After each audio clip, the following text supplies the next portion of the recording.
Welcome to Returning with Love Session 6. Yom Kippur, the Holy of Holies of Jewish time, it's sometimes called for good reason. The temple and also the portable temple called the Mishkan both had within them a Holy of Holies, a room that was only ever used on this one day of the year, or on Yom Kippur itself. So really, an incredibly special opportunity in the year. And as we're going to see together, there's so many different perspectives on what that holiness is, on what that sanctity offers us as an opportunity. I just mentioned one teaching from the Mo'onai and the Chernobyl Rebbe that we're not going to see on the sheet. I had to cut a few things off, but he says that the different festivals of the year relate to the different qualities of the Kabbalistic tree of life, which also relate to the different parts of the body. So, for example, Rosh Hashanah, the head of the year, the new year, is the head, and so on. And he says that Yom Kippur is the soul, meaning it's not even part of the body. It's actually beyond our usual existence. And of course, we see that in the ritual of the day. We see that in that we try and transcend eating and drinking and our other physical needs and go beyond our usual physical material existence. We try and become, some people say, a little bit like angels. Some people say it's a little bit like actually coming close to death and then being reborn, all different ways we can understand it. So the first source we're going to see on the sheet is from the prophetic reading of the day. Every Shabbat and every festival has a haftarah, a reading that our sages decided from the prophets will be a good idea to read on that day. And this one is just incredibly radical and subversive, that the sages, the rabbis, chose this in the light of what they knew about Yom Kippur. And what they knew about Yom Kippur was that the Torah said it was a day of ritual. It says in Leviticus chapter 16, I mentioned it down in the notes on the page, you offer this sacrifice and that sacrifice, and the high priest, the Kohen Gadol, who's performing all this ritual on behalf of the people, he changes his clothes this way and changes his clothes that way. It's all very, very ritualistic, and there's not a huge amount of focus on what we're going to see in this source, really social justice. So this is what Isaiah the prophet said. Will such be the fast I will choose, a day of man's afflicting his soul? Is it to bend his head like a fishhook and spread out sackcloth and ashes? Will you call this a fast and an acceptable day to the Eternal? Is this not the fast I will choose, to undo the fetters of wickedness, to untie the bands of perverseness, and to let out the oppressed free? And all perverseness you shall eliminate. Is it not to share your bread with the hungry, and moaning poor you shall bring home? When you see a naked one, you shall clothe him, and from your flesh you shall not hide. I know the language is a little bit high and old-fashioned, but the last few lines really give us the strong gist of what he's getting at, right? I don't care, says the prophet of God, on behalf of God. I don't care about your ritual, right? I don't care if you're fasting, bending your head over, wearing sackcloth and ashes, making yourself miserable. What I care about is, are you feeding the hungry, bringing the poor into your home, clothing the naked, and so on. And as I said, when we see in the Torah, in Leviticus chapter 16, what Yom Kippur is about, there's no mention of any of those things. So this is a great example of the way our tradition progresses, and that the prophets in particular, and in particular Isaiah among them, have a certain focus. And their focus is, it's just not going to work if we're doing it on our own in isolation from what's going on around us. It's just Teshuvah and Yom Kippur and this whole thing we're learning about and practicing together, this whole edifice, it doesn't work like that. It just has to be connected to reality. And if we're in a society where there's so much injustice, then that has to be a priority. That has to be one of the first things we address. And as I say, the rabbis, the sages, could have buried this text. They could have said, well, yeah, the prophets say a lot of crazy things, because they do actually say a lot of crazy things, but they didn't, right? They chose to put it front and center in the Yom Kippur service. So, this coming Monday, when we're all sitting at home or in Zoom or, in wherever we're sitting, participating in the service, this is going to be part of what everyone's exposed to, right? We're going to have to reckon with that. And see another classic early source, this from the very first layer of rabbinic law, the Mishnah. Teshuvah atones for minor transgressions of positive or negative commandments. For grave transgressions, it obtains a respite until Yom Kippur completes the atonement. So we saw similar ideas to this before, but this is actually the source text for where texts like Maimonides' laws of Teshuvah, which we saw together, come from. This is the source text. So Teshuvah will help us atone, makaperet. This word, I mentioned this before, I think it's important to say again in this class. Yom Kippur, the root of the word Kippur, kapara, makaperet, it can mean either wiping away or covering over. There is not a agreement as to which of those it is. So the consensus is that there's elements of both in the meaning. So we're asking for our sins to be covered and or wiped away. So Teshuvah does that. When it says here atones in the English, the Hebrew is makaperet, for minor transgressions or of positive or negative commandments. So Teshuvah will do us a lot of good for small things, but for big things, for grave transgressions, Teshuvah obtains a respite. Remember when we learn about Rosh Hashanah, we learn about the 3 books which are open: Book of Life, Book of Death, Book of Wait and See. So that's what it's talking about here. For most of us, there's a lot of things in the Book of Wait and See, and we ourselves are in the Book of Wait and See. So we, right now, in the period we're in right now, between Rosh Hashanah and Yom Kippur, the 10 days of Teshuvah, the 10 days of returning, we are in this period of hanging in the balance. And on Yom Kippur, we hope that the power of Yom Kippur itself and our entry into it is going to help seal the judgment that we want for ourselves, that according to that classical model of judgment and so on. One who says, I will sin and then repent, I will sin again and then repent, will not receive an opportunity to repent. For one who says, I will sin and Yom Kippur will atone, Yom Kippur will not atone. So, it's not a game. It's not it's not just a button you can press when you feel like it and then go back to it. There has to be an authentic entry into it. We have to really change. Yom Kippur atones for transgressions between a person and God, but for a transgression against one's neighbor, Yom Kippur cannot atone until they appease their neighbor. So again, we saw this in later texts like Maimonides, but this is the source. Yom Kippur is going to do great things for our relationship with God, but anything we need to settle with another person, Yom Kippur is not going to help us until we, it says here, appease their neighbor. The Hebrew is she'yiratzeh. Actually, literally, that's to make our neighbor willing. I love this.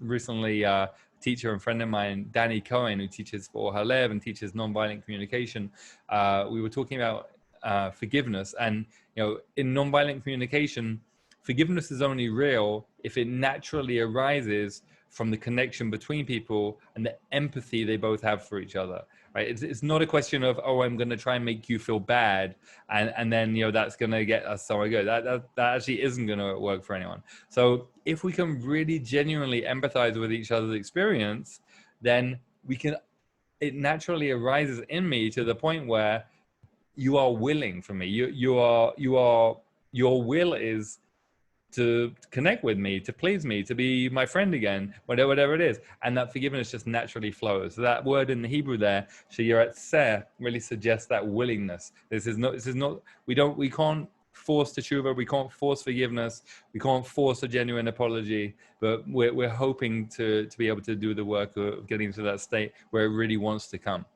And then this is how the whole tractate, the whole section of the Talmud finishes, called Yoma, which is all about Yom Kippur. This is the very final passage of it now. Rabbi Akiva says, happy are you, Israel, before whom are you purified, and who purifies you of your transgressions?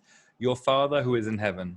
For it is said, then I will sprinkle clean water upon you, and you shall be clean, from Ezekiel. And it is also said, the ritual bath, or literally the hope, the mikvah, of Israel is the eternal. Even as a ritual bath purifies the unclean, so does the Holy One, blessed be He, purify Israel. So the divine purifies us by sprinkling this clean water on us. And also, we have this verse that we actually go into the ritual bath of Israel when it's reread that way. The verse originally was talking about the divine being our hope. But this word mikveh has this double meaning. So it can be that we immerse in the divine. And some of you may know there's a practice, especially before Yom Kippur, of immersing in the ritual bath in the mikvah as a way of purifying ourselves, of preparing for it. Again, something that this year may not be available to many of us, but the intention can still be there. What we're really preparing for is to try and immerse in the divine, to really have an immersive experience as possible. And of course, the next festival after Yom Kippur is Sukkot, and the Sukkah, the temporary booth we build on the festival of Sukkot, is one of only two mitzvot, only two commandments that we actually perform by being completely inside it. One is the mikvah, the ritual bath, that we have to be completely inside, and one is the sukkah. So we're very much heading in that direction to try and experience what it feels like to be completely surrounded and embraced by the divine. Let's come back together. Does anyone have anything you'd like to share about what we just saw from Isaiah and from the Mishnah?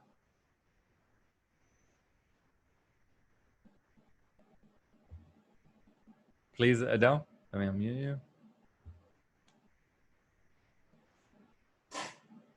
Oh, wait, still can't hear you. Let's try again. Sorry, can you hear me now? Yes. So it was the word in the Isaiah that I didn't understand really, muta, which is translated as perverseness. Right. I'm not quite sure what is perverseness and what is muta. Thank you. Thank you for drawing our attention to that. It's not a very common word. And actually, I pondered the same thing myself. The best answer I found is that its meaning is that the best context we already have to understand its meaning is actually this passage. So therefore, the end of the passage where he talks about sharing your bread with the hungry and clothing the naked and so on, that really seems to suggest that what he's talking about is corruption and the perverseness of injustice, essentially. Right. Thank you. Yeah, different how we might use the word in English normally in modern English. Yeah, thank you for that, Adele. Thank you. Anyone else have any thoughts, questions, ideas?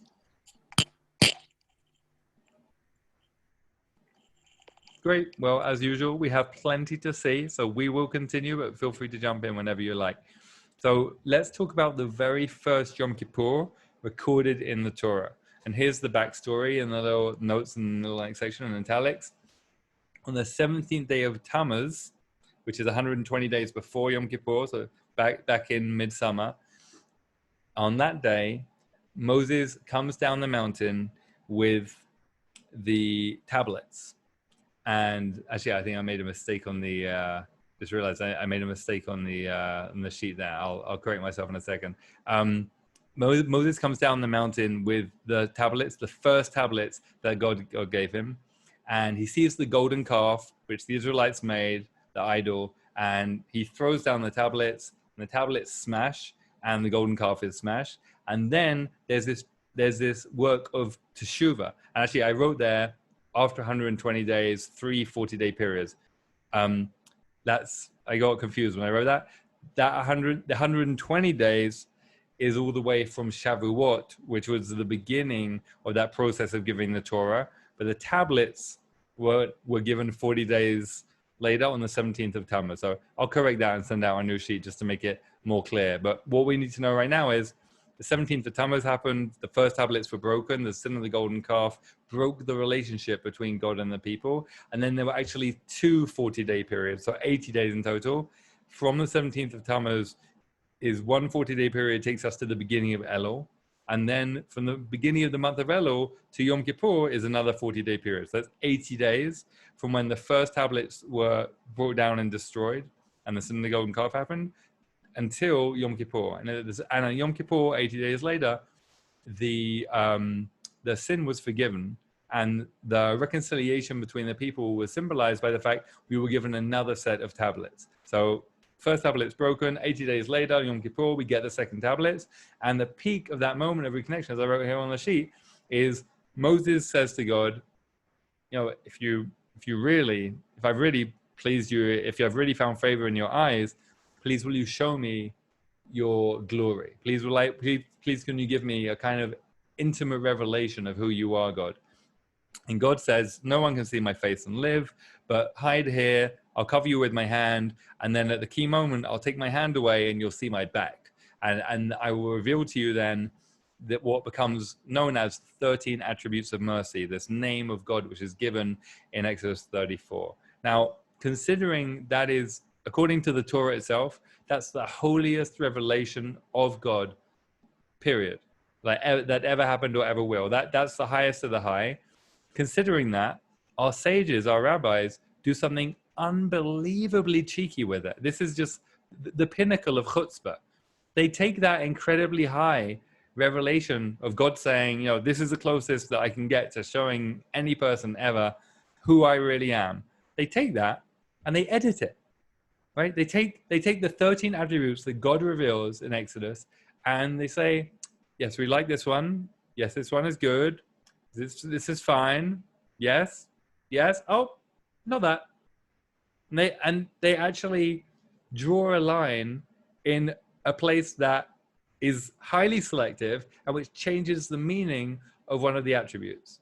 And you know, it just goes to show the evolving power of our tradition, that it does evolve in every generation, and we're meant to be evolving in every generation. The rabbis didn't apologize for that, nor in the slightest. And then they took that formula, which they had edited, and inserted it into the liturgy. And you will notice, if you say the Yom Kippur liturgy, if you've done it in the past, if you do it this year, it's repeated over and over and over and over again as very, very central part of the Yom Kippur liturgy. This formula of this 13 attributes of mercy. And it's this amazing partnership between the Torah, which is, you know, in tradition divine, and God's revelation in the Torah, and the rabbis completely self-consciously and honestly and clearly saying, yes, we need to work with this. And you know, that is actually just like the second tablets, which were given on Yom Kippur. Whereas the first tablets were, the Torah says, all the work of God, meaning that God carved the tablets and then engraved the letters into them. It says actually that the second tablets were a partnership between God and Moses. So this model of partnership is a theme for Yom Kippur, and generally I think a very important key theme in, you know, in Judaism generally. And Yom Kippur, you know, is a good example of that. So here's what the Talmud in Tractate Rosh Hashanah says about this episode where God is revealing these attributes to Moses. So it says in Exodus, the Eternal passed by before him, that's before Moses, and proclaimed, etc. So then that's the verse. That's when it goes on to say, these are my 13 attributes. Rabbi Yochanan said, were it not written in the text, in the Torah itself, it would be impossible for us to say such a thing. This verse teaches us that the Holy One, blessed be He, drew his robe around him like a talit, like the leader of a congregation, and showed Moses the order of prayer. He said to him, whenever Israel sin, let them carry out this service before me, and I will forgive them. The eternal, I am the eternal before a person sins, and the same after a person sins and makes teshuvah. God, merciful and gracious. That's the beginning of, that's how the formula starts. So a few things there. One is that, you know, Rabbi Yochanan's explanation of the verse is fair. Like this does seem to be what's happening. So he anthropomorphizes God a little bit. Say, you know, it doesn't say in the Torah that God wraps God's self in a robe, but it's a fair reading to kind of understand it that way. But he's also right that it seems from the text, because God says as much. God says, whenever you, the Jewish people in the future, sin, you need to know this 13 attribute formula. You need to know the special name of God, and you're going to say it, and then that's going to make me forgive you. And then, indeed, that happens even in the Torah, and then, you know, later on the prophets invoke it too. So, and we're still invoking it today on Yom Kippur, right? This is all connected. So, this formula from the very beginning is revealed with that intention. This is the formula for invoking God's forgiveness. And then this teaching on the beginning of the formula begins with the holy name, the four-letter name of God, Yud Hey and Vav Hey, twice. So Rabbi Yochanan's teaching is that why would it need to start by saying the same thing twice? Is to teach that the divine is completely the same before and after. So that's reassuring in a way for us to know that name, which actually symbolizes compassion, and remember the different divine names symbolize the different character traits of God, is completely unchanging. before we do something we wish we hadn't done, after, and when we make teshuvah. There's something constant and reassuring about that compassionate and forgiving God. Let's come back together and just see if anyone has any thoughts or questions about that, because that was a big and important chunk of material.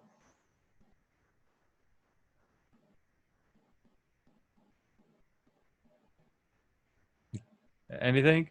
You guys are going to love, I hope, what happens next, because we're going to see a Hasidic rereading of that story and in particular of that piece of Talmud on it. So from the Moranayim, the Chernobyl Rebbe, one of my favorite early Hasidic masters, he's gonna. It's actually on this next little bit of Talmud first, and then he's gonna come in. So one more bit of Talmud, and then we'll see this. So he says, the Talmud says first, on top of the next page, whoever releases their reckonings with others for injustices done to them, all their wrongdoings are released. As it says, he bears sin and forgives transgression. Whose sin does he, the divine, bear? The sins of one who releases his reckonings with others for wrongdoing. So let's just back up a little bit.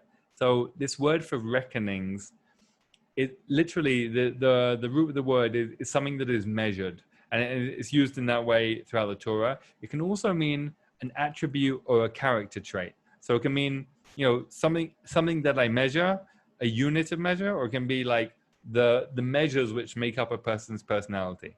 And the Talmud says whoever releases those, they are themselves forgiven, essentially. So now we're going to see the Hasidic rereading of that Talmudic teaching, which it goes back to the 13 attributes as well that we learned about before. So this is Mo'anayim on Parshat Ha'azinu. He says the world is composed of midot. Now, as we said, that's things which are measured, attributes of the tree of life. In Kabbalah, it's the name is midot is a synonym. It's another name for the qualities of the divine which appear in the world. As he says here, like, for example, chesed, loving oneness or loving kindness, and din, judgment. We talked about a lot around Rosh Hashanah, the day of judgment. So things like love and judgment, they are the qualities which, according to Kabbalah, they appear, as he says, in measured qualities in the world. Hence they're called midot. These are also called midot because they are the character traits of the divine that appear in the world.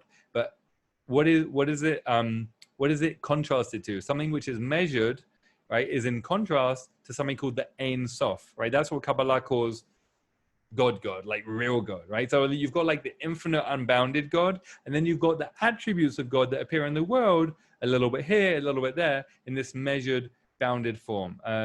And just seeing a question on the chat from Harry or Jill, also in Musar, was that about the midot appearing in the world? And yeah, exactly, based on the same ideas. So you've got the unbounded Ein Sof, then you've got these midot, these attributes or characters which appear in measured qualities in the world, like, for example, love and judgment, chesed and din. And then he goes on, above the midot is an existence beyond worlds, where there is no din at all, only ratzon, will, and chesed, because there are no separate midot there. So this is the Kabbalistic worldview. There are variations there, different people put slight different spin on things, but overall, without doubt, Kabbalah believes in a loving divine. And if you go up high enough, then you transcend all judgment, you transcend all harshness, you get to the love. As he says, there's just will, which is desire, really. Ratzon can also be translated as desire, and chesed, which is love. So if you go up high enough, that's all there is, love and desire. And there's no different, as he says, there's no different midot there, meaning there's no differentiation there. If you go up high enough in a mystical experience, you go up close enough to the divine, everything is just one and everything is just love. And because teshuvah is one of the 7 things created before the world, as it says in Talmud in Pesachim, that's the source we saw together, I think maybe in our first class. When a person returns in teshuvah, they enter an existence that preceded worlds, above midot, and everything is forgiven because there everything is chesed. We saw this idea articulated a few different ways. One way of understanding it is that teshuvah is the quality of bina in Kabbalah, which is the upper womb that everything comes from. But we don't even have to be Kabbalists. We don't even have to kind of, go into the Kabbalistic map. We can just say in plain English, if you really fix what you did wrong, you fix your character traits, you return into teshuva, then in some way you access a reality that is before or outside the usual flow of things. It's before or outside he did this and she did that, and he said, she said. You can transcend that. You get to a place of, as it says, everything is forgiven, because there everything is chesed. And I hope we've all experienced at least a tiny taste of that in our lives, that sweetness of real forgiveness, where the details just melt away. That's really what he's saying in this teaching. The midot, the things which are measured, the reckonings. He did this and she did that. That can just melt away, and you can be in a place of, whatever happened. But this quality of forgiveness that we can experience in this place, and this chesed in this place, is just so precious. That's so much more valuable than knowing exactly what happened. Right? One of my meditation teachers once said, "You can be right or you can be happy." Right? I'm sure we've all had the experience of being like, "I know I'm right. I know I'm right. This person did that thing, and I'm not going to let them off the hook." And we can make ourselves very, very, very unhappy by hanging on to that. And believe me, I'm speaking to myself. It's we teach what we need to learn, and I'm saying as much for me as for any of us. There's a place beyond that. There's a place beyond these middots. Hence, and now he goes on, he plugs it back into the Talmud. Hence, whoever releases their reckonings with others, when someone passes higher than midot, higher than things which are measured, higher than our regular character traits, to the place of teshuvah, all of their sins are forgiven. And every person who releases their reckonings with others, whoever angered them, is higher than midot. When we do that act of forgiving someone in that way, we are transcending our regular character traits, and we are transcending our regular tally of this person did this and this person did that.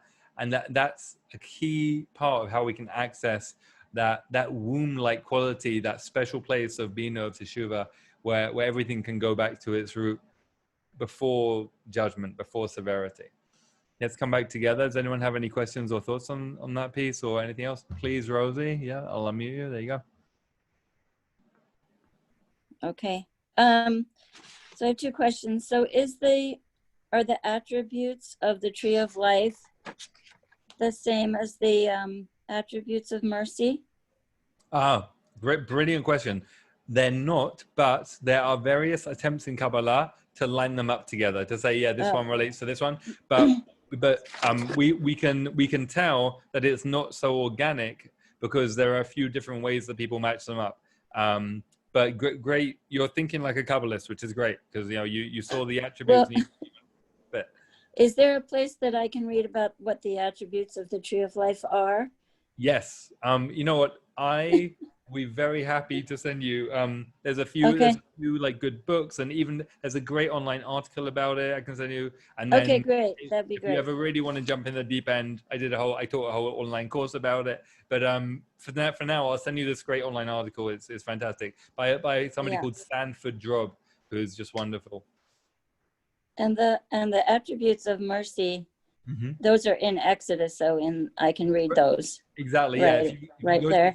Exactly. In Exodus 34, that's the full verses appear there, and then how they're interpreted really is in the best place to look is really in the Yom Kippur liturgy. In any Yom Kippur prayer book, we'll see what we do with them still to this day.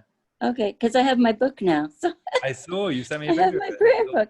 And the other question is that I'm confused, because it says in the beginning, teshuvah atones for minor transgressions, but then we have always been talking about teshuvah as the highest place, and here we're back to midot, to the place of teshuvah, which is higher than midot. So how come teshuvah gets like third place in the first mention? Right, good question. Right, so going back to the Mishnah, good. So let's clarify that. The Mishnah there is saying teshuvah, any time of year, just on its own, will do wonders for you. With something that is a regular or garden transgression, but there are certain things that are very serious that we need Yom Kippur for. And I'm really glad you asked this question, Rosie, because this is an important aspect of Yom Kippur that I didn't make super clear yet. The Torah Torah does say this, but I think the rabbis really emphasize it a lot more. Yom Kippur is built into the system with the assumption that we need it. Yom Kippur is like the big day when our human failings are met. It says we should afflict ourselves, and in so doing, come closer to the divine. And so this mission that you're asking about is saying there are times in life when we don't just do little things wrong, right? There are times in life when we really go way off, and we need Yom Kippur for that. And we collectively need Yom Kippur because between us, we're always doing that. And, collectively, we're always doing that. So yeah, that's the aspect of Yom Kippur is getting out there. Okay. Thanks so much for that. Any other, please, Adele, let me unmute you. Yes, looking at the Me'or Einayim text, it says at the beginning that Chesed is one of the Midot. And then we're above the Midot where there is no din at all, only Ratzon and Chesed. So I'm a bit confused about Chesed up there and Chesed down here. Yeah, Adele, you're a person after my own heart. I wish that the Kabbalists were always consistent, right? And that everything was always, it's just like always, just systematically makes sense. Every Kabbalist and every Hasidic master inserts their own biases and their own variations in how they portray the system. And the Me'or Einayim really likes love. So for him, he doesn't want to miss an opportunity to let you know that that's how he would describe what's up there. But in more formal Kabbalah, in the early works of Kabbalah, you won't find the word Chesed associated with what's up there. The intention is that it's something loving, that he's basically putting it in there to clarify his perspective on it. But you're absolutely right. Systematically, it doesn't make sense in that way. Yeah, brilliant question. Any other thoughts or questions? Please, Susan, let's unmute you.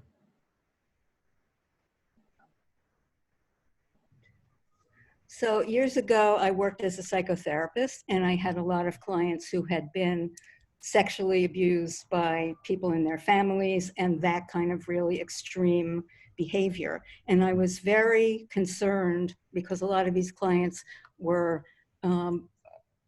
felt like, should they forgive their father or should they forgive? So I went to talk to Sharon Salzberg, who was one of my meditation teachers, and she said, because I thought it might be dangerous for these people, and here's what she said. She said, there are people you might have to put out of your life, but don't put them out of your heart.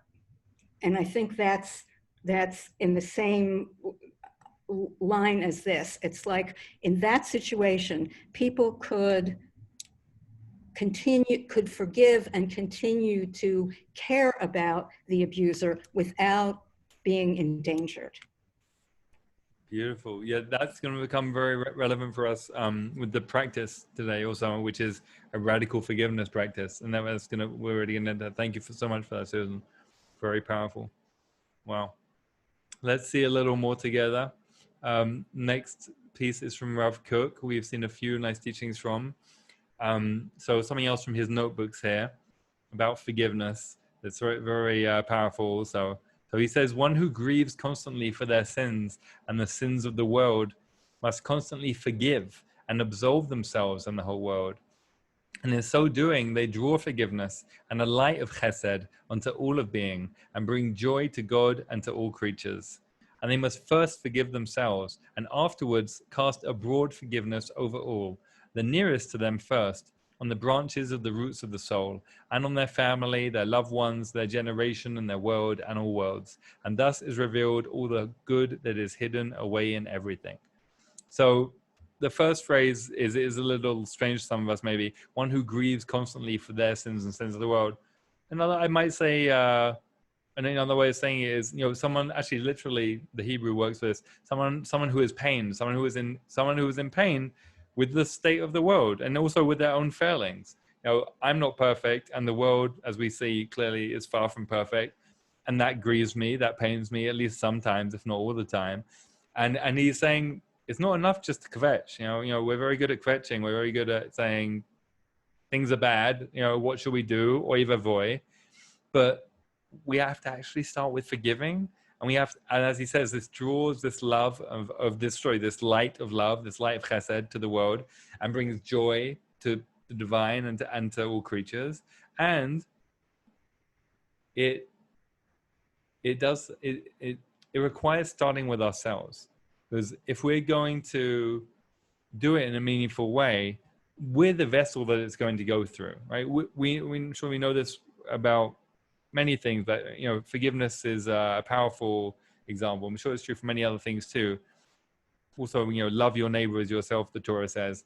How can we love others more than we are capable of being a channel for love ourselves and with ourselves? So we have to start with ourselves, and then, as he says, work out and work outwards. He mentions the branches of the roots of the soul. This is an idea from Kabbalah that we have, as well as our family that we have, whatever family we have here in this incarnation, in this world, we also have a spiritual family that our soul is connected to. There's like a tree of souls, and our soul is on the same branch as certain other souls. So whatever other souls we feel close to, it may be we're in the same soul family as them. So we have to forgive ourselves, those we feel close to, our actual loved ones and relatives, our whole generation, the world and all worlds, and so on.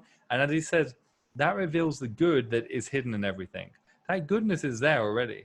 That goodness, we're not making it up, but it does need the work to reveal it. And again, it's similar to the Moranayim, with this emphasis on the love, on the chesed, and also on the description of the phenomena of forgiveness, that, when we experience it, even a small taste of it, it's like, oh, like, of course, like, there's something so cleansing and natural and beautiful about it that when I experience it, I say, why am I not always, living in this way? Why is this not always my natural state? It takes work. And that's where we're going, as I said, with the practice today. Another teaching on forgiveness, and to teshuvah really, but also related to forgiveness, from Rabbi Nachman.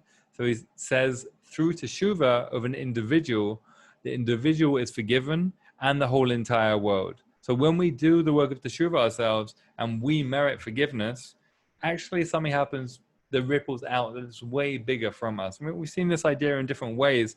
Very important idea in Judaism generally, that the inner and the outer, the private and the personal, the political, the spiritual, these are all distinctions which, many of them actually have their origin in Greek philosophy, and then they've been enshrined in Western academic thought. But many of these distinctions just don't hold in Jewish texts and Jewish ideas and in Jewish life. Many of these things, we really appreciate the interconnectedness between these things way more.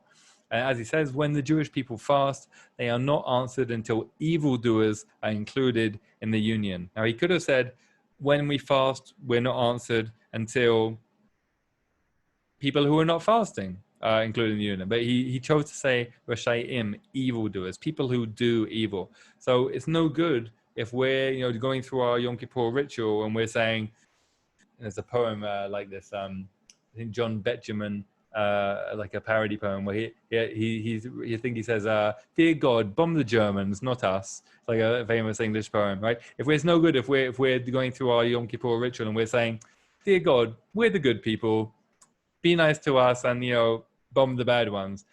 It just doesn't work, right? There's something about teshuvah. It's the same with love. It's the same with forgiveness. It only works if we approach it in a truly open way, in a way that says, this is for everyone. And of course, that makes sense, because if I exclude the wicked, I'm really excluding part of myself, right? There's obviously part of me which is capable of evil and has done things that would be considered wicked. How can I possibly make teshuvah if I'm actually pretending to be good, right? Pretending that doesn't exist in me. It just doesn't work. And also on the level of interconnection and our responsibility for each other, it has to be open in that way. Let's come back together. Anyone have any thoughts on any of this? Please, Mitchell, let me unmute you.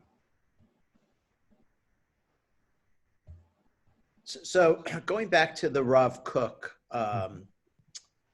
comment, I'm trying to think in really practical terms.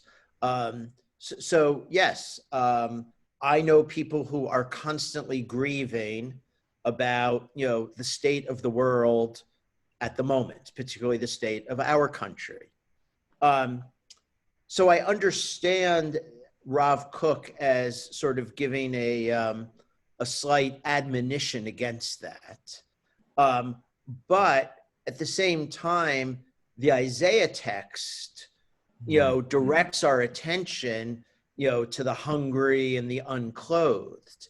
And so, you spend some extra time focused on the, hungry and unclothed, and it naturally leads to grieving.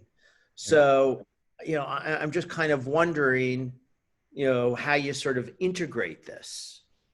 Mitchell, I'm really grateful for this question. This is something I think is a very important conversation. There are a lot of people trying to change the world for the better, right? And I'm sure many of us try and count ourselves among them as much as possible. And in my experience, it's only really effective in a lasting way when we come as much as possible from a positive place in ourselves, right? When we try and change the world for the better from a place of anger or other kind of negative emotions that can cloud us, sometimes we make it worse.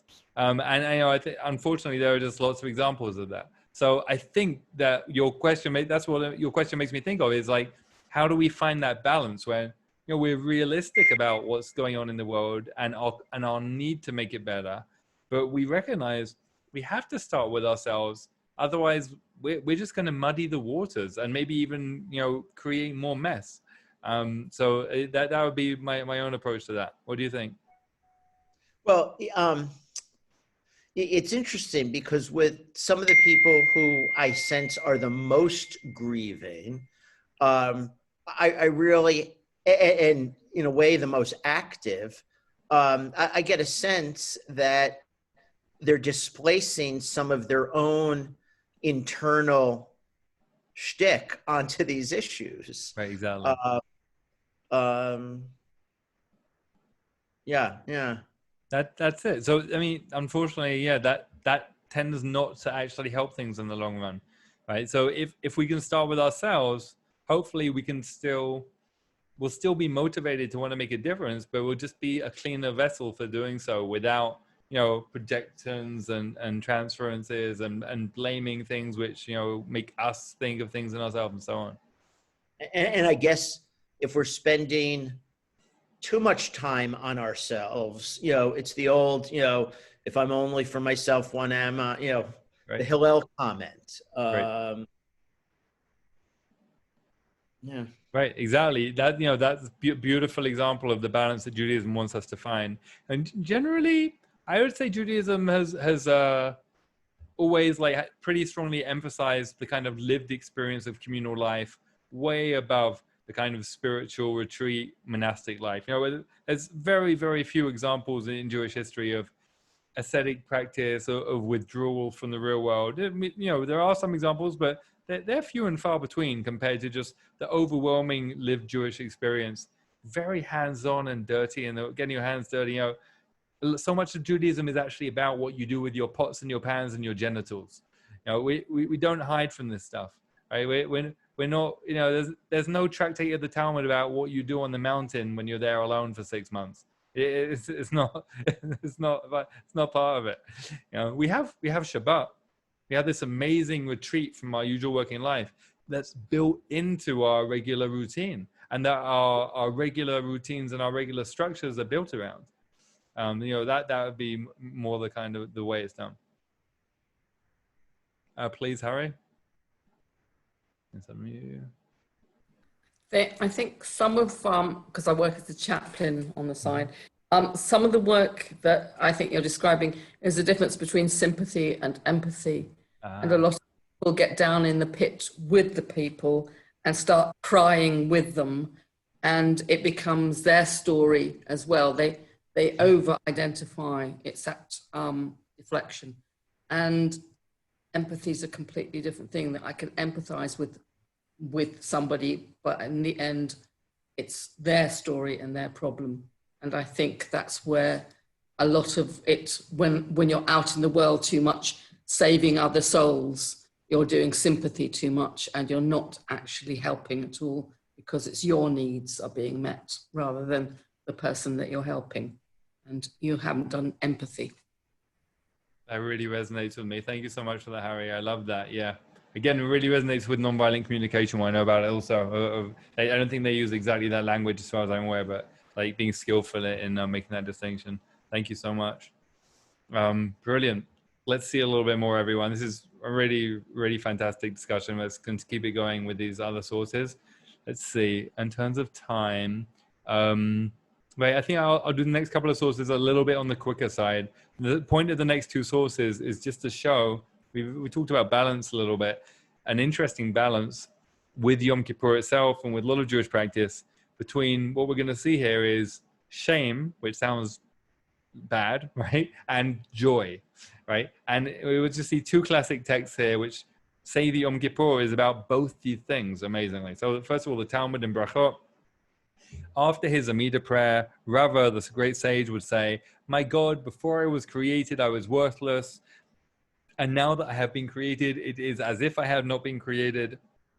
Even while alive, I'm dust, and all the more so after I will die. I'm a vessel full of shame. May it be your will, eternal, my God, that I sin no more and cleanse what I already sinned in your abundant mercy, but not through suffering and serious illness. And this is the confession that Rav Hamnuna Zuti would say on Yom Kippur.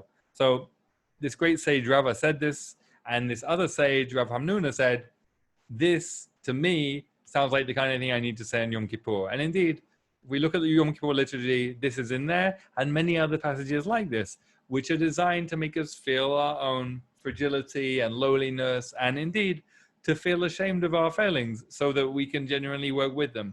But as we all know, I think we talked about a little bit before together, there are different kinds of shame, right? And there's healthy shame. Maybe the word shame doesn't do it for us because it has certain connotations in English. But a healthy kind of regret, maybe we might say, right? Healthy kind of feeling of like, I don't want to be the person who did that anymore. I want to be a new person, to move on from that. And then there's an unhealthy kind of shame, which is essentially just about beating ourselves up and feeling bad. That's never going to make anybody change for the better. No one's ever going to do a healthy teshuvah from that place. So the balance text is this Mishnah about Yom Kippur. It says, there were no more joyous festivals for Israel than the 15th of Av, minor festival, 15th of Av, Tu B'Av, and Yom Kippur. For on them, the daughters of Jerusalem used to go out dressed in white garments, borrowed ones, in order not to cause shame to those who had them not of their own.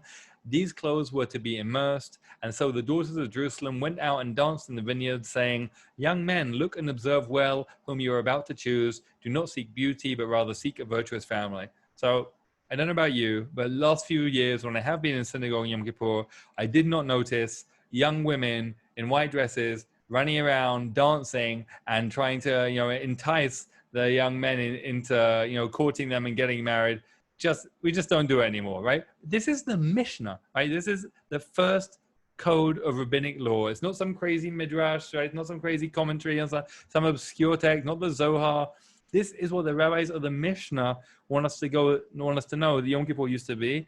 Remember I said it was the day of forgiveness when we committed the sin of the golden calf, and then we were forgiven on Yom Kippur. So the story is that we remarry the divine. We originally got married, then there's like a separation, a break in the relationship. Yom Kippur is when we remarry the divine. This day of love and intimacy in ancient Israel, there's no more natural day for partners to get together in love, right? Than this day, right? There's one other day like it, which is like, the 15th of Av, which is also a love festival.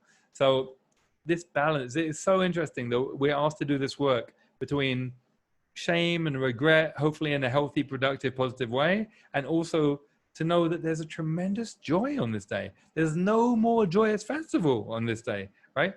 Because of this reconciliation with the divine and the confidence, right? We mentioned on Rosh Hashanah how funny it is that we take it so seriously, like this heavy court case. Actually, we're having a festive meal and we're wearing white and we're wearing new clothes. So again, I think we see a similar kind of idea here also with the dancing and the wearing white and the celebration.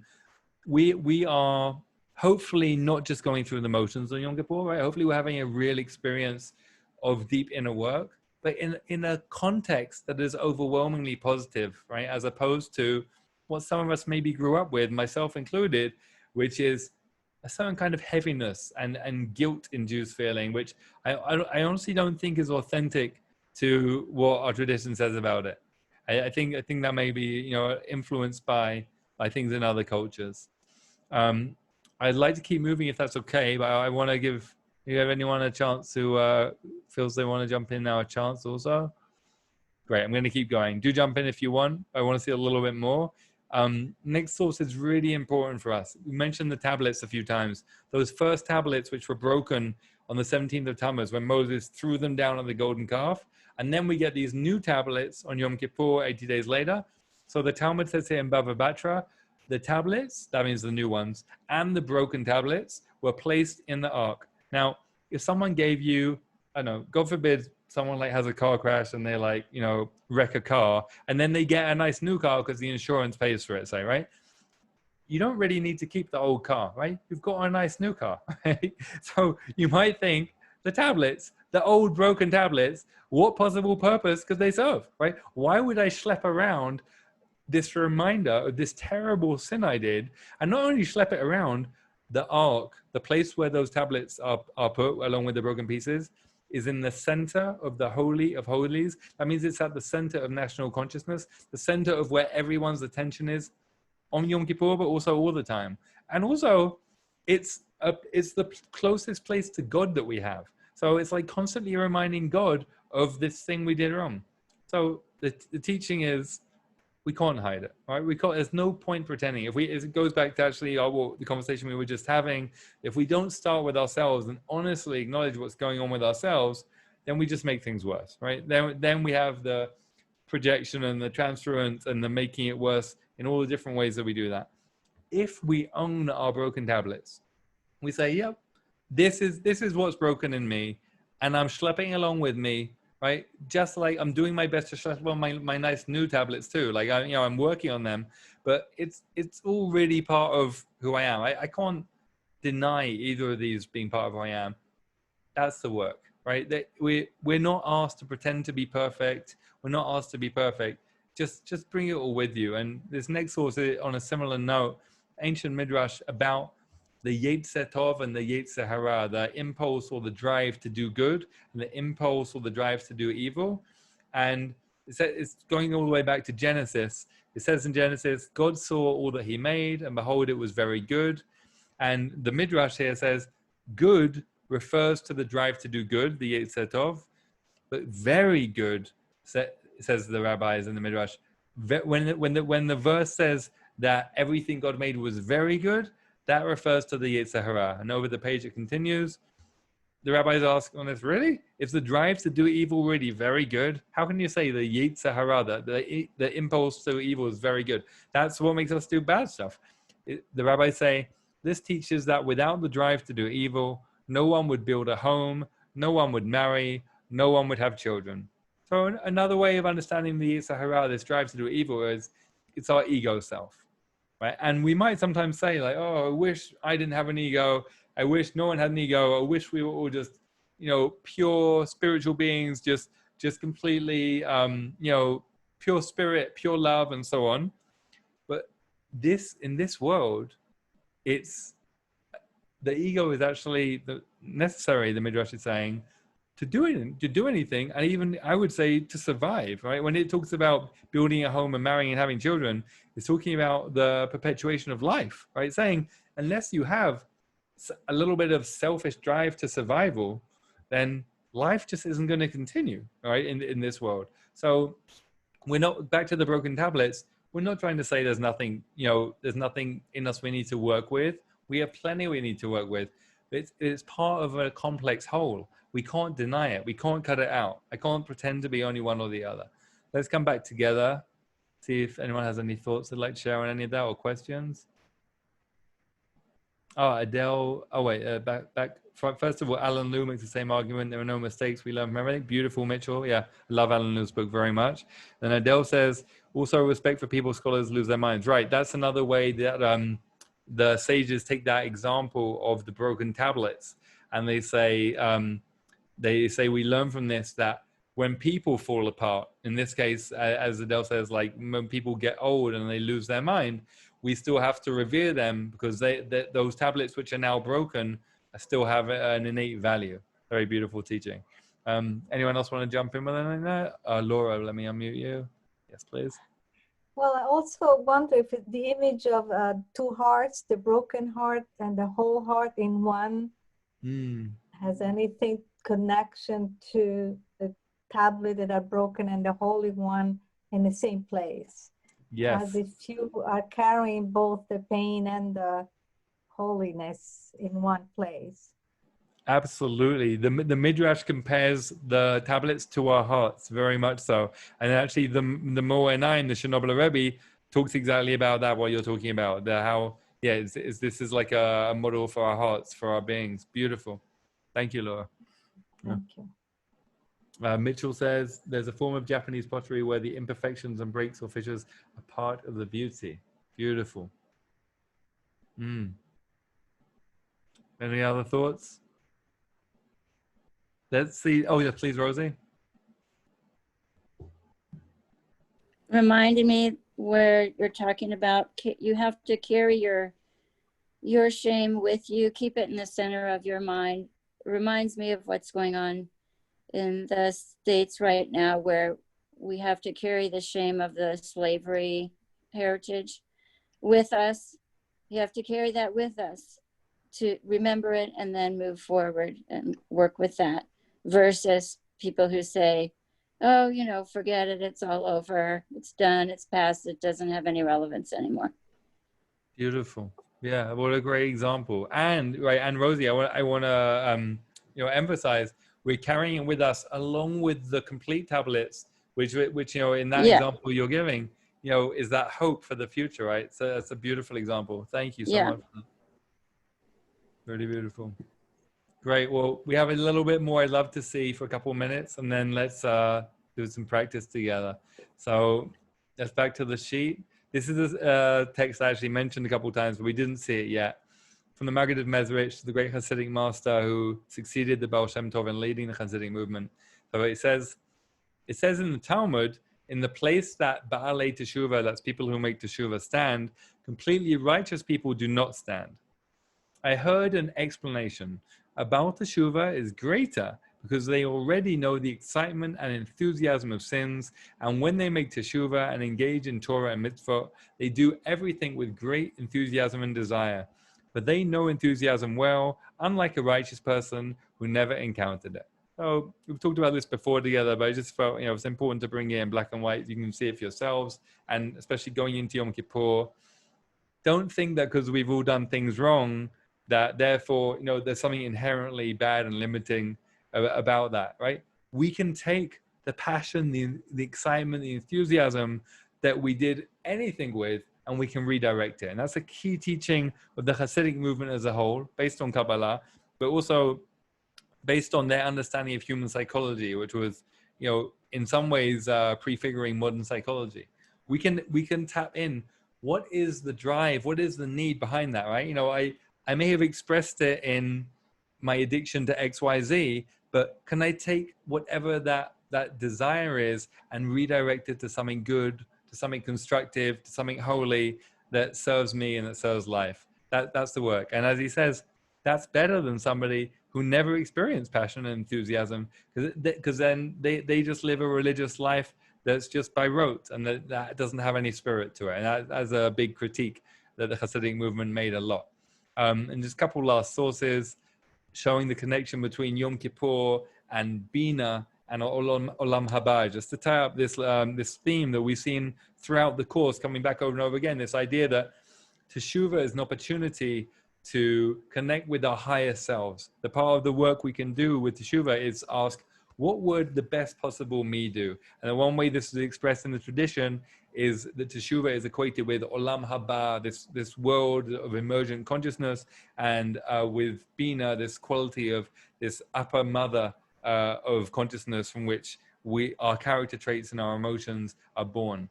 So it says in Pirkei Rabbi Eliezer, were it not for Yom Kippur, the world could not stand. because Yom Kippur atones for serious sins and light sins. Yom Kippur is in this world and in Olam Haba. As it is said, it is a Sabbath of Sabbaths to you, a Sabbath in this world and a Sabbath in Olam Haba. So the important idea here for us is that Yom Kippur is a bridge. It transcends both this world and Olam Haba.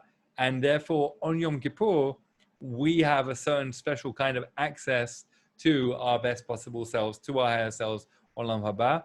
And then Rabbi Nachman, in the next final source that we're going to see properly in this class, he says something that just kind of like puts an interesting spin on this and maybe can open up a wider possibility in our teshuvah work. He says, the day that a person does teshuvah is beyond time, and it raises all the days beyond time. And so Yom Kippur is beyond time. And so he's drawing here on a very old tradition that Yom Kippur has a different quality to it in the calendar than every other day. Remember before I said that whereas every other festival is like a part of the body, Yom Kippur is the soul of the body. And so that's another way this idea is expressed.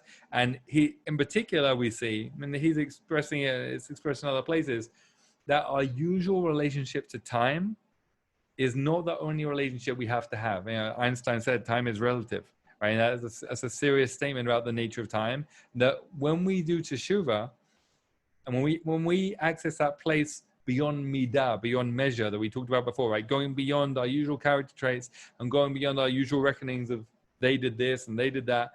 When we do that, we can actually access a different relationship with time. And the work we can do in Yom Kippur can have that quality. I've really experienced this in my own life, that when I've done teshuvah for something, it can transcend the usual linear flow of causality. Like things don't necessarily only have to unfold according to that usual causal flow. It's it's a idea that we spend a lot more time on, but I want to draw a line there. I want to read what Divyesh wrote on the chat. I think this is what Carl Jung talks of when he's asked for integration of shadow for wholeness of being. Exactly, that's it. The broken tablets being integrated, that's it. Carl Jung actually said himself that his work was prefigured by Kabbalah. He discovered Kabbalah later in life and said, this is what I've been talking about, people. And then he actually integrated Kabbalah into his teachings. So yeah, very much so, Divyesh. I want to say just for 1 minute, a brief word about what I put on the end of the sheet. We're not going to do it together for the sake of time, but I knew we'd run out of time. But I wanted to give you this resource. It's a positive confession. On the liturgy of Yom Kippur, there is a confession of all the things we did wrong. And this last page is an example of a positive confession, which is something that Rav Kook, you'll see here, talks about saying that we need to do, as well as saying all the things we did wrong, saying all the things we did right. And this positive confession is just one example from my Rebbe and teacher, Rav Avi Weiss. And you're welcome to take it, adapt it, play with it, make it your own, write your own, and hopefully be inspired by it to get this balance that we've been talking about on Yom Kippur, right? That it's not just about making ourselves feel bad for the sake of it, God forbid, right? We want to genuinely enter into this work of self-improvement, honestly, but in this container, in this context of love. I'm going to stop there, give anyone a chance to ask anything or say anything he wants to, and then we'll practice. Anyone have any questions or ideas, please? Jill, let me unmute you.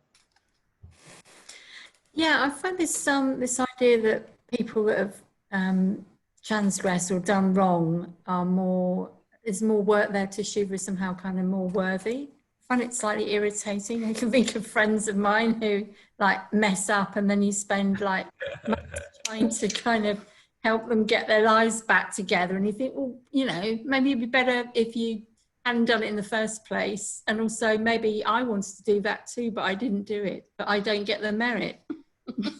I don't know. I just find that quite tricky. I hear that. I do hear that. As somebody who myself messes up so much, I really don't have that problem. I don't have immediate experience of what you're talking about, but I can see, it sounds to me you've got the problem of being a righteous person, the tzaddik, the tzedekah. And I actually can't relate. What can I say? To really do teshuvah for something, Jill, it's pretty hard. To really do it so thoroughly that you turn the bad into good, as as the name of the course is all about. That's what we're trying to do. It's not simple. It's really, and if somebody really does that, they deserve that, the positive that comes out of it. but it's not easily achieved. The truth. Adele, please. Let me unmute you. Sorry, I have a response to that, and I hope you Oh, won't please. consider it frivolous. It's a piece of Talmud I learned from a wonderful teacher years ago, Aviva Zornberg, about this naughty man who frequented lots of prostitutes all over town. I think there wasn't one. And the latest one broke wind. No, yeah. And then she said, it's as easy for this to come back into my body as it is for you to tshuva. And he did the most amazing tshuva. After asking the mountains and the earth and all sorts of other phenomena to do tshuva for him, and none of them could do it. And then he, you know, he's called rabbi in the end. I think he dies, but he's called rabbi and he's very elevated. And Yuda Nasi is very upset by this and bursts into tears. He says, all my life I've been doing good. Doesn't seem fair that this guy over there gets it all at the last minute. I love that story. It's a brilliant story, right? And actually, yeah, the teaching there. Thank you for bringing that, Adele. You know, the teaching there is essentially like, we don't know, we can't tell, right? It's not up to us. There's no, you know, the calculations about how this stuff works is beyond human understanding. Yeah. We just each have to try and do our best in the situation we find ourselves in. And, you know, another way of saying that is, I love, there's like a meme that says this, I don't know who said it first, but we never really know what other people are struggling with. You know, we might, you know, our friends that we try and help, we might have some idea, but we never like really know everything that's going on, and who does know? So we can all just do our best and hope, you know, be kind to each other, and you know, try and be the best we can be. Any other thoughts? Anyone, please, Harry? Yeah. I guess it's a bit like the Rabbi Akiva death story as well, where, you know, he's tortured to death and he's a really righteous man. And Moses says to God in the Midrash, is that the reward for being so righteous? Right. And God says, sort of, shut up. That's Right, shut up. Exactly. That's it. Yeah, that's, we're just not allowed to, there's just no way we can understand that stuff. Brilliant. Yeah. Actually, it's funny you mentioned that, you know, I didn't mention it at all in this class, you know, the 10 martyrs and that whole story of Rabbi Akiva being tortured to death. That's such a good example of why Yom Kippur has this heavy feeling, and, you know, this general feeling of like, oh, I'm supposed to make myself feel bad and think about terrible things that have happened. And, you know, I hope I've opened the door and, you know, help see that the emphasis doesn't have to be there only, and that, you know, the context is more positive. Anyone else want to ask anything or say anything at all? Great. Well, let's do some practice. We're going to do a radical forgiveness practice. And, you know, a couple of important things to say about that. One is, as we've talked about before together, that forgiveness doesn't mean we're saying nothing bad happened. We're saying something happened that we need to forgive. So actually something did happen that, you know, is problematic in some way, but we're going to choose to unburden ourselves from unnecessary resentment, from carrying it around in a way that we don't need to. And forgiveness doesn't mean we automatically let that person back into our lives and completely open up to them. We might forgive someone and decide the right thing to do is never speak to them again. So one last thing to say about it is, we don't necessarily want to start with the hardest example. In fact, right now we just have a few minutes, so definitely don't start with the hardest example. Start with something that feels like a very manageable, easy win to get under our belt, so we can kind of build up momentum with this work, you know, help reprogram our neural pathways and our emotional connections, and then we can gradually work up to harder things. So make yourself comfortable for a few minutes of meditation. If you can sit upright, or if you want, you can lie down. Don't fall asleep.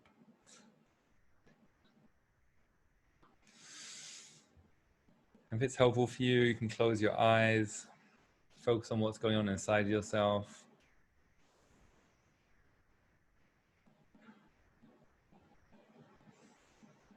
Just for a minute, we're just going to settle down our consciousness, noticing what's going on inside our bodies.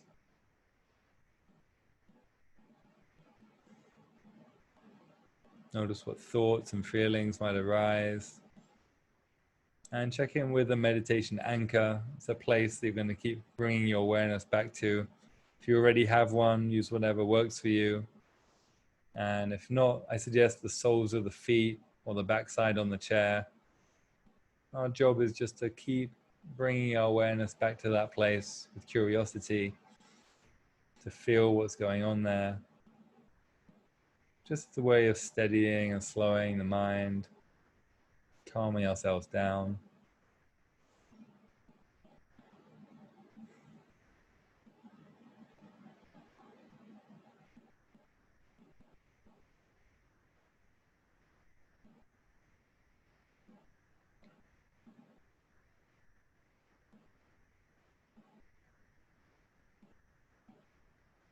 And I'm going to ask you to think of something that someone did that you feel you need to forgive them for.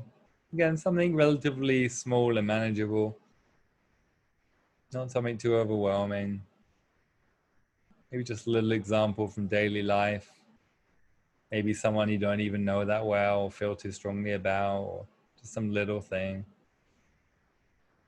Bring that person to mind. See what they look like in front of you. And just notice how you're seeing them, or when you try and see them, how you feel, what happens in you.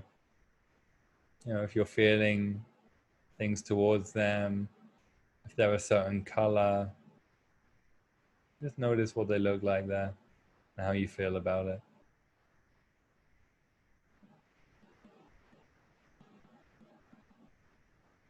And we're going to do a practice that great Kabbalist Moshe Cordovero suggests we do when we want to try and forgive someone, which is to imagine this person when they were a tiny infant.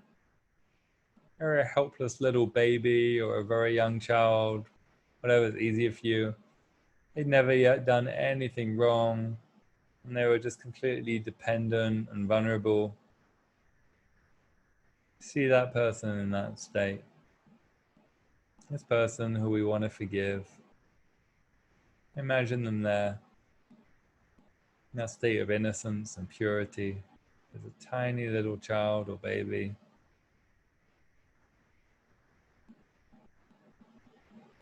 See the truth of that. They really did come from that place.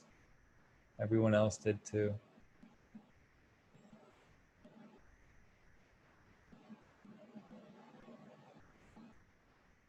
And just keep noticing what's arising in us. Notice what feelings or thoughts are coming.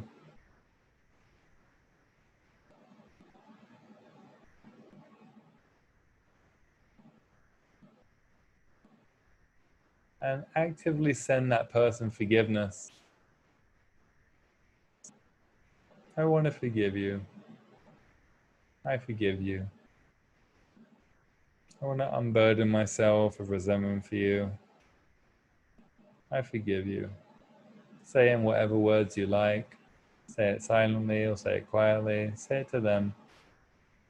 Say it to them as a baby or them as an adult. It doesn't matter. I forgive you.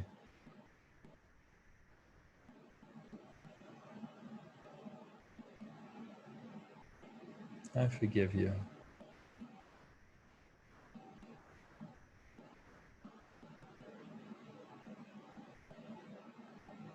Let's see this truth that we maybe only access a tiny taste of here, but see how true it is. Everyone shares this innocence and this purity. Everyone is connected to it.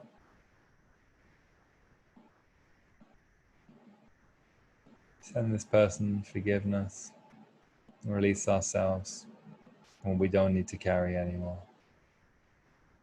I forgive you.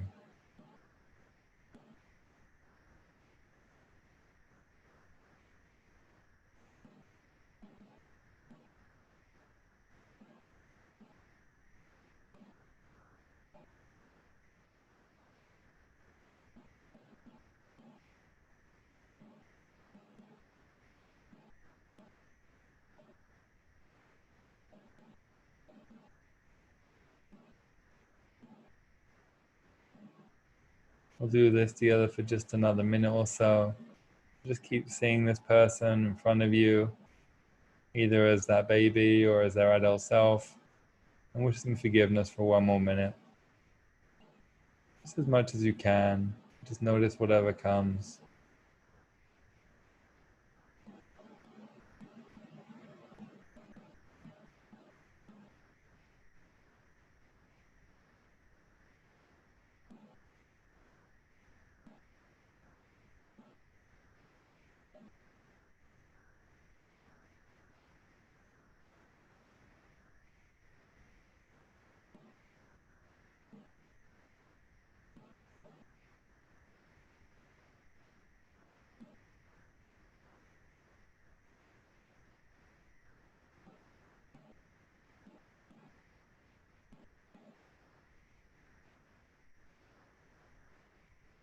And we're going to gradually, slowly bring the practice to a close.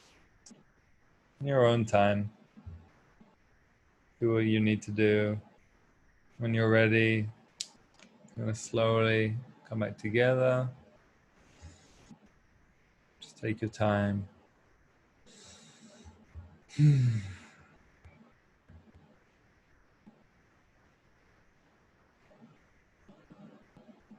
So it was a very brief taste of that practice. The beauty of that practice is that we actually need to do it for those small little things that annoy us, those little things that accumulate every day.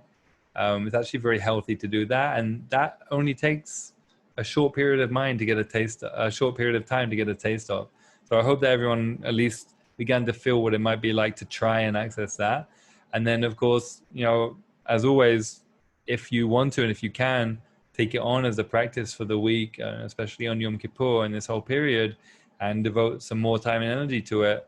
You can go deeper with it. You can spend longer on it, and you can use it to address even things which are harder to forgive. And I've done it myself. I've led it on people for meditation retreats, for rooms full of people. It's very, very powerful and transformative. And as always, please be in touch about it on the WhatsApp, by email, however you want to be. Be very, very happy to hear how that's going with everyone.